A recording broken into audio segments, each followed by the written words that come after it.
ಶ್ರೀ ಆಂಜನೇಯ ಸ್ವಾಮಿಯ ಶ್ರೀ ಅಯ್ಯಪ್ಪ ದೇವಸ್ಥಾನದಲ್ಲಿ ದೀಪೋತ್ಸವ. ಅವನು ಕೂಸಿರ ಕಾಲದಿಂದ ಸಿಂಹ ಗರ್ಜನೆ ಆದಾಗ ನನ್ನ ಉಳಿಮರಿಗೆ ಕಳೆದಿದ್ರೆ ಪರ್ವತದ ಬಗ್ಗೆ ಕುಡಿ ಕುಡಿ ಆಗೋಗಿತ್ತು. ನಿನ್ ಗೊತ್ತಾ? ನನಗೆ ಗೊತ್ತ ಅವನು ಸಾವ ಯಾವಾಗ ಊರು ಹಾಕಿದ್ರೆ ಆಮೇಲೆ ತಾನೇ ಸನ್ಮಾನ ಮಾಡಿ. ಸೇಗುಪ್ಪ ನಗರದ ಶ್ರೀ ಆಂಜನೇಯ ಸ್ವಾಮಿ ದೇವಸ್ಥಾನ ಹಾಗೂ ಶ್ರೀ ಅಯ್ಯಪ್ಪ ಸ್ವಾಮಿ ದೇವಸ್ಥಾನ ಸೇವಾ ಟ್ರಸ್ಟ್ ವತಿಯಿಂದ ಕಾರ್ತಿಕ ಮಾಸದ ಕೊನೆಯ ಶನಿವಾರದ ನಿಮಿತ್ತ ಸಾಯಂಕಾಲ ದೀಪೋತ್ಸವ ಕಾರ್ಯಕ್ರಮ ಶ್ರದ್ಧಾ ಭಕ್ತಿಯಿಂದ ಜರುಗಿತು.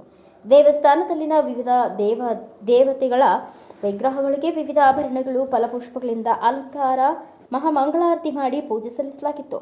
ಶ್ರೀ ಅಯ್ಯಪ್ಪ ಸ್ವಾಮಿ ದೇವಸ್ಥಾನದ ಸೇವಾ ಟ್ರಸ್ಟ್ನ ಕಾರ್ಯದರ್ಶಿ ಕೋಟಿರೆಡ್ಡಿಯವರು ಮಾತನಾಡಿ, ದೇಶಕ್ಕೆ ಅನ್ನ ನೀಡುವ ರೈತ ಶ್ರೇಯೋಭಿವೃದ್ಧಿ, ನಾಡಿನ ಒಳಿತಿಗಾಗಿ ದೇಶವನ್ನ ಹಗಲಿರುಳು ರಕ್ಷಣೆ ಮಾಡುತ್ತಿರುವ ಯೋಧ, ಲೋಕ ಕಲ್ಯಾಣಾರ್ಥಕವಾಗಿ ಕಳೆದ 37 ವರ್ಷಗಳಿಂದ ದೇವಸ್ಥಾನದ ಆಡಳಿತ ಮಂಡಳಿಯಿಂದ ದೀಪೋತ್ಸವ ಕಾರ್ಯಕ್ರಮವನ್ನು ಯಶಸ್ವಿಯಾಗಿ ನಡೆಸಿಕೊಂಡು ಬರಲಾಗಿದೆ.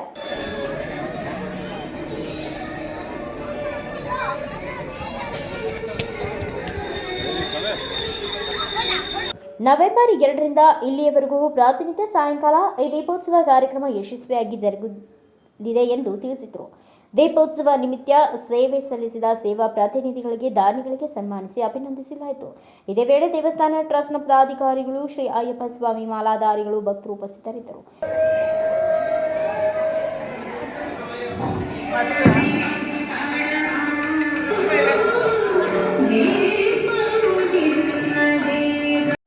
ಸರ್ವ ಜನಾಂಗದವರು ಸುಖ ಸಂತೋಷ ನೆಮ್ಮದಿಯಿಂದ ಇರಲಿ ಅಂತೇಳಿ ಅಯ್ಯಪ್ಪ ಸ್ವಾಮಿಯ ಹಾಗೂ ದೇವತೆಗಳಲ್ಲಿ ಸಂಕಲ್ಪ ಮಾಡಿಕೊಂಡು ಡಿಸೆಂಬರ್ 2ನೇ ತಾರೀಕು ಅಂದರೆ ಕಾರ್ತಿಕ ಮಾಸ ಪ್ರಾರಂಭದಿಂದ ಕಾರ್ತಿಕ ಮಾಸ ಮುಗಿಯುವವರೆಗೂ ಒಂದು ತಿಂಗಳ ಕಾಲ ದೇವಸ್ಥಾನದಲ್ಲಿ ನಾವು 3,950 ದೀಪಗಳು ಅಂದರೆ 1,18,500 ದೀಪಗಳನ್ನು ಬೆಳೆಸಬೇಕಂತೇಳಿ ಅದು ಪ್ರತಿದಿನ 5,500ಕ್ಕೆ ಹೋಗಿದೆ. 3,950 ಬಿಟ್ಟು ಭಕ್ತಾದಿಗಳ ಒಂದು ಬೇಡಿಕೆಯಂತೆ ಭಕ್ತಾದಿಗಳು ಭಕ್ತಿಪೂರ್ವಕವಾಗಿ ದೇವಸ್ಥಾನದಲ್ಲಿ ಬಂದು ದೀಪಗಳನ್ನು ಬೆಳೆಸಲಿಕ್ಕೆ ನಾವು 5,500 ದೀಪಗಳನ್ನು ಇಲ್ಲಿ ವ್ಯವಸ್ಥೆ ಮಾಡಿರುವುದರಿಂದ ಈ ಒಂದು ಕಾರ್ಯಕ್ರಮವನ್ನು ಯಶಸ್ವಿಗೊಳಿಸತಕ್ಕಂಥ. ಬ್ಯೂರೋ ರಿಪೋರ್ಟ್ ಶ್ರೀನಿವಾಸ್ ನಾಯಕ್, ಭಾರತ ವೈಭವ ನ್ಯೂಸ್, ಸಿರುಗುಪ್ಪ.